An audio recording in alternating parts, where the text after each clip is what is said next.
Okay, so the next type of material that you're going to need, or tools that you're going to need to reload, are your dies.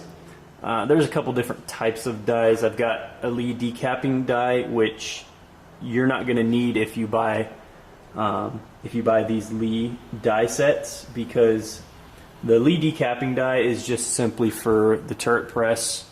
I use it to just decap, and then I use the decapping die that came with my 45 ACP die set. I use that to actually just resize it. So this is the Lee decapping die, and this is the resizing die, and that way I can use them in two different stages instead of having to switch out the die.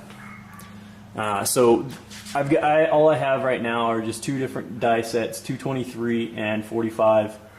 And then I also have that Lee decapping die, and I have a Lee universal charging die there.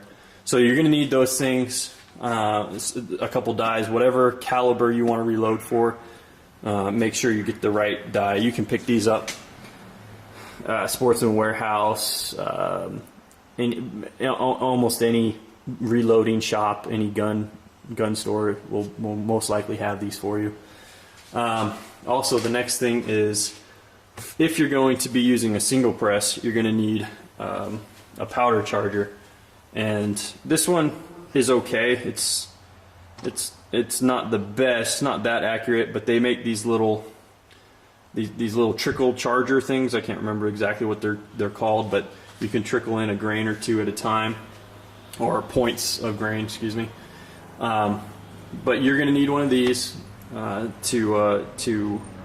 load the powder in each of the casings.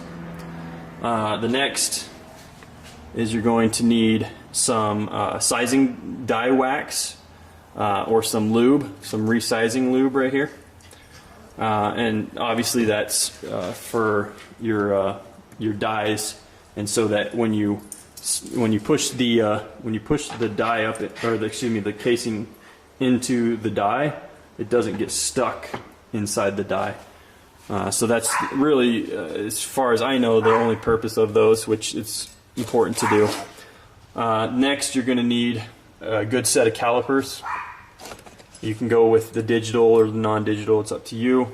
Then also you're going to need a scale. And let me see if you can do grain. You're going to want one that can do grains. This is RCBS. Let's see here. What else do I have? I use this case lube, the Hornady One Shot case lube.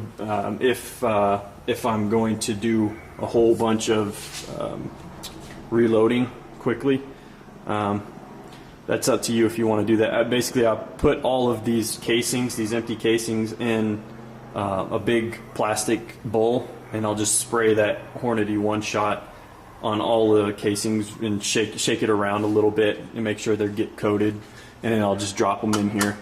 And anyway, so that way they're lubed when it goes through the turret press here.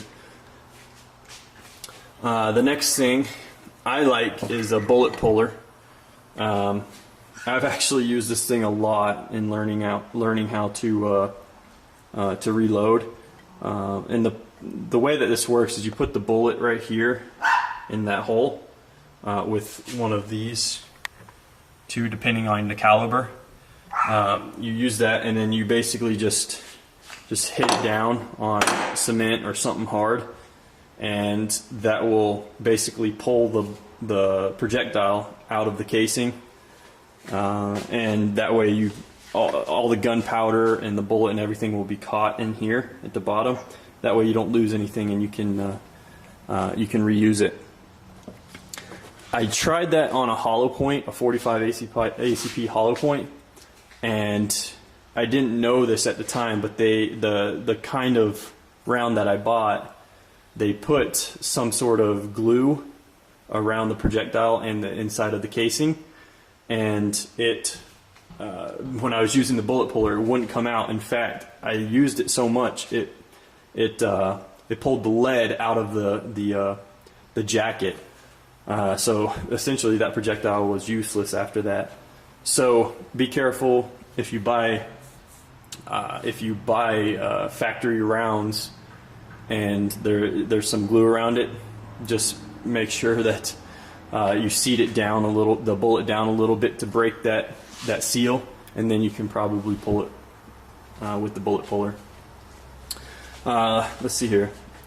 You're going to need a funnel, okay, and that's obvious to put the powder into the casing. Let's see here. I have a tray here, just a reloading tray. It's universal, so it'll hold 45, 223, a bunch of different rounds. I also have a case gauge, a case length gauge right here. Let's see, my 45 right there. So the 45 is supposed to be 0.898. And then you're going to need some reloading data. You won't be able to see this on the camera, but you'll need that. You'll need, I have a whole bunch of reloading data here. Anyway, you can go on the internet, you can get books, all kinds of things, all kinds of data. I would definitely suggest some safety glasses. Here's some brass polish for when I clean my brass. And the way that I clean the brass, and I don't use one of the Sonic ones, I use the good old-fashioned Frankfurt case tumbler right there, and then I use this bucket to hold all the walnut in there. So that's what I use to clean, and I usually clean them for about an hour and a half to 2 hours. So they're in there tumbling around for a little while. Clean, they get pretty clean. It's pretty nice. That's not necessary. It's only if you want to have clean brass. Let's see, what else do I have around here? Again, this is just for the 45 ACP. I have, if you look in the background, I have all the shotgun stuff as well. I think that's about it for there.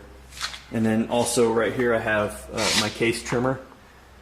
You need one of these so that when the cases are a little too long, then you can go ahead and trim them down to the correct length. Also, accuracy thing, also making sure that they fit within the in the barrel, and they load from the magazine correctly. That's the worst thing to have, is a jam when you're out there shooting. I think that's about it. I will try and add anything if I can think of anything, but here's my setup. Well, can't stand back far enough, but I've got my turret press, all the other materials and tools, and then the single press, and then here on the side my lead low all for my shotguns. So anyway, that's that. I'll make another video for reloading shotgun. But again, this video was just strictly for the materials and tools you need to reload. Leave me any comments or questions. I'll be happy to answer. Thanks a lot.